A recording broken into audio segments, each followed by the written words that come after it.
This is the Retirement Solution Podcast with financial advisor Jon Hicks, founder of J. Hagan Capital. Well, you've been listening to Jon. You're trying to detax your money. You're trying to do the conversions. But the freaking market's doing so good, you just can't get ahead. This is a good problem to have. Yes, it is. Let's first be clear, but a problem nonetheless. So we're going to ask you to unpack it. All right, Jon? This is Sure. Jon Hicks, founder of J. Hagan Capital. I'm Heather Branch, here to ask Jon questions that you likely have when it comes to better planning, better preparing for your financial future. After decades of working and saving, you're getting close to retirement. Now you need that money to work hard for you. And perhaps you have been here on the podcast, on the YouTube channel, watching Jon, taking his advice, making your notes, getting to work. And here we are in a circumstance that, for the diligent, is creating an interesting problem. Like I said, problem, air quotes. Problems, air quotes. So there was this guy, Jon, he wrote into an advice column on marketwatch.com. He's 65 years old. He says he's been pulling out about 10% of his IRA to do Roth conversions.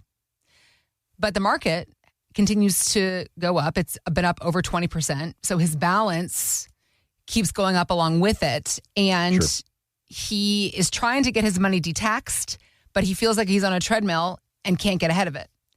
What would you say to this person? Yeah, so what he is perceiving as a problem is actually a very positive result. It shows that his strategies are actually working, right? So I know, and it happens all the time. I talk about this all the time. It's like, Jon, I own all this NVIDIA, and we just converted 20% of our portfolio, but NVIDIA is up so much more that I feel like I'm treading water. But the guy, this is the perfect thing. So what we're doing, though, is we're actually moving money to go from a tax-deferred account, often, if we're going to do a Roth conversion, into a tax-free account. Now, we have to pay the taxes on that move. But if the account balance is still going up, that means that we've gotten growth. That's awesome. And at the same time, we no longer have a higher tax bill on that ticking tax bomb for that tax-deferred account. So believe it or not, even though it feels like you're on a treadmill, the point is that is exactly proof that your strategy is working. We have a taxed asset. Yes, it's growing, but we've already offset the loss that we took from having that tax bill. At the same time, we have all the rest of those assets, assuming we invested it similarly in that Roth, hopefully growing at that same clip. So there's all kinds of ways, though, Heather, it can be structured. Should you take your least risky assets, your most stodgy assets, and convert those dollars? And so in your Roth, then you add risk.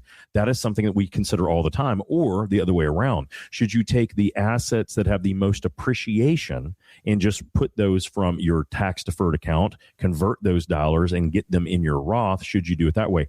We always do the math on this. Everyone's going to be different because everyone's income situation comes into factor if they're going to actually utilize those dollars down the road, or if they think it's going to be a gift to the next generation or their surviving spouse. And if they're going to take an income, right? If they're taking an income now from those assets, or if they're going to take it later down the road from a Roth. So those are those three important factors that we always want to talk to people about, because it is a great thing when the market keeps moving up and we do conversions. It doesn't seem like we're making any headway, but we absolutely are. It's proof that the strategies, if they happen this way over time, we make out like bandits in the long run. All right. The other thing that I think it's important to consider for this one gentleman, the example he threw out this question, how do I get ahead? I think it's interesting how he's talking about, well, I'm pulling 10% out of my IRA to Roth conversions every year. It's like, why 10%? How often do you see people come to you and they're like, well, I'm already Roth converting. How much? 10% a year? Why? I don't know. That happens, does it not? Well, because a lot of the gurus, they write stuff like that. You need to convert, 5 to 7% or 5 to 10% or whatever the number is. Everyone, so this isn't a mathematical solution. This is one of those things where instead of using an arbitrary percentage, we want to go to the top of whatever tax bracket that we want to try to quote unquote game. Right? So the objective is that if we pay taxes now, this is a tax arbitrage play. When we're doing conversions, the objective is to not feel like we're getting ahead. The objective is to take assets out today and pay lower taxes now than we would in the future. That's really what it's all based on, right? Okay. So if you look at the current tax code, the way that it is written right now, we basically have 3 years left of this with probably the current administration. Probably. Who knows after that point in time what the tax code is going to do? But it is very difficult when you look at the debt of this country, very difficult to think that tax rates will be lower in the future, especially if you're a multimillionaire, right? If you've done an awesome job saving, you got a multi-million-dollar IRA, do we really think that the government in all of its infinite wisdom is going to allow us to go through without higher taxes when there's so many people who don't have multi-million dollar IRAs? As a matter of fact, the average American, the average amount in a retirement account today is less than $38,000. Now that's across all income areas. 38 grand is the average IRA balance when you look at the entire United States. So if you have multi-million-dollar IRAs, I think, unfortunately, it's wishful thinking that the tax rates will be lower in the future. Well, so when I'm looking at this, we want to exploit the marginal tax code. Okay. That's what we're trying to do. So if you're in the 22% bracket, what is the top of that 22% bracket that we can utilize? Or does it make more sense to go all the way up to the 24 bracket? Because if we do that, it gives us many more dollars that we can convert. Maybe it's $80,000 more to $140,000 more that we can convert and know that we will never pay more than that 24%. Because in my opinion, if we wanted to be a solvent country, Heather, we would just go back to the tax code that we had in the 1960s. If you looked at the 1960s, our country was substantially more solvent than today. But if we did that, the lowest tax bracket in 1960 to 1963 was 36%. That was the lowest. What's the highest tax bracket federal. as of right now?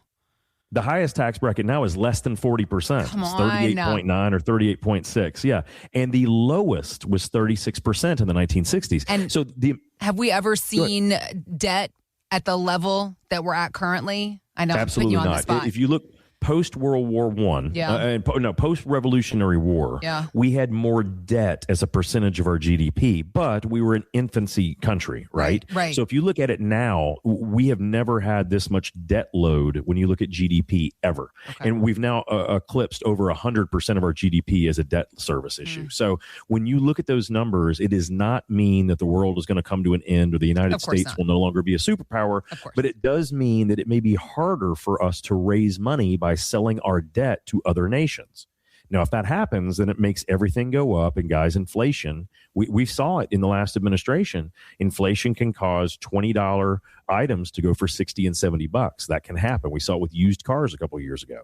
So that would be a negative. So when we're looking at debt loads, I just honestly feel that the whole reason that we should have the conversation of doing conversions or asset shifting or trying to get our money into future lower tax obligation things is the government is not going to have an alternative. They're going to have to tax people who have money. Because I remember my granny saying, you can't squeeze blood from a turnip, meaning that people that have no money, you can't take more money from them. Yeah. You can potentially give them a little less in the form of stipends or help or social programs, but you can't get any money. You can't extract money from them, right?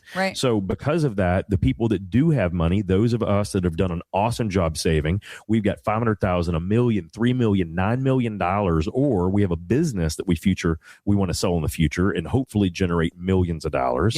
Those are probably going to have different tax consequences. So getting as much in that tax-free zone as we can, I think is going to be very important, right? I think that if we know anything about politics in this country, it ebbs and it flows. We had 4 years of the other administration. Now we've had 1 full year of this administration. They work very differently, but chances are, whether it's after this administration's term or the next one, it'll probably flip-flop back to the other side. It just does that over time. So we have to understand that tax rates are probably going to change. No one is going to really have the choice. The government will be forced to make the choice to make taxes higher. So that is why the impetus is on great. We know that we can retire. We've got enough money. Now, how do we keep it in our own pockets and out of the government's? That is this piece of the game. And I think it's important also to recognize the work that you're doing at J. Hagan Capital and the difference between you and other financial advisory firms, because you might hear other financial advisors where you listen to radio, where you listen to podcasts saying, oh, you need to plan for taxes, but they might not have a solution for you. At J. Hagan Capital, you have in-house CPAs and in-house tax attorneys working on these things. And we required that. And originally, it was for me. It was because I needed the help. You're I like need to a figure small out. business owner, and you're like, I need help, and then you're suddenly like, oh, everybody needs this help. That's exactly how it worked. Yeah. I was paying so many billable hours to all these firms to ask one-off questions. Yeah. And so what I realized was that I need someone to bang this off of, because we want to be at the very forefront of when they're making law changes. Because sometimes being early is exactly what you have to have for it to be worthwhile. Yeah. So when we're doing this, I was paying these guys fortunes, and I realized, why don't I just find quality people and bring them in-house? So we did exactly that. We brought in CPAs and tax attorneys and estate attorneys. Specifically, so I know we run my firm out of 9 different states. Right. And I have other offices and other places and properties in other places. There are so many complications of being a small business owner who transacts business in other states. You have to pay their state taxes. You have to do withholding. What if I have clients in those areas? What if I have employees in those areas? What if I want to sell? Do I have to pay taxes in all these different states? All these things, I realized, oh my gosh, it's so important. And once I found that it's not a silver bullet or a magic potion or a magic wand they wave on stuff, it's how does it fit for what you want to accomplish, right? Yeah. So what I started thinking is like, oh my gosh, financial planning should be done this way. Yeah. We shouldn't just focus on, hey, you get this big old asset, or how do we grow to this big old asset? It should be, okay, awesome. How do we cultivate this in a way that not only can you live exactly the way you want, but we can preserve it against and away from the government so that your heirs can enjoy this and maybe even the next generation. It changes the entire life scale of what our life's work was, right? But we have to understand, how do we keep it away from the government, who's always needing more money, always wanting more money, and frankly, the other things out that are trying to waste it, right? So at the end of the day, if we've done an awesome job growing that money, now we want to protect it and preserve it for our life, and of course, then for the next generations. Well, at J. Hagan Capital, of course, that's what you're doing every single day for folks. And if you're listening to this podcast, watching us on YouTube, and you're realizing that you need some help as well, we're here for you. RetirementSolutionsShow.com is our website. More than just a financial planning, retirement planning firm, a fiduciary-based firm with in-house CPAs and attorneys that work together in tandem, creating plans for each person's different circumstance. Because as Jon has pointed out time and time again, it's different for everybody. But we do all seem to have one goal, Jon, and that's to get ahead of this ticking tax time bomb that seems to be just coming for us. But absolutely, the good news is there are moves you can make to better protect yourself from what might or might not come. Either way, at J. Hagan Capital, they're helping folks understand what their options are, and they're here to help you as well. So click on the links we've also got posted in the show notes, or head on over to the website. Let's start the conversation. It's RetirementSolutionsShow.com. Thanks for listening to the Retirement Solution Podcast with Jon Hicks. Begin the conversation about your savings plan with Jon and the team at J. Hagan Capital by visiting RetirementSolutionRadio.com. Be sure to listen to Jon's radio show, The Retirement Solution, Saturdays at 8 a.m. and Sundays at 9 a.m. on News Radio 840 WHAS.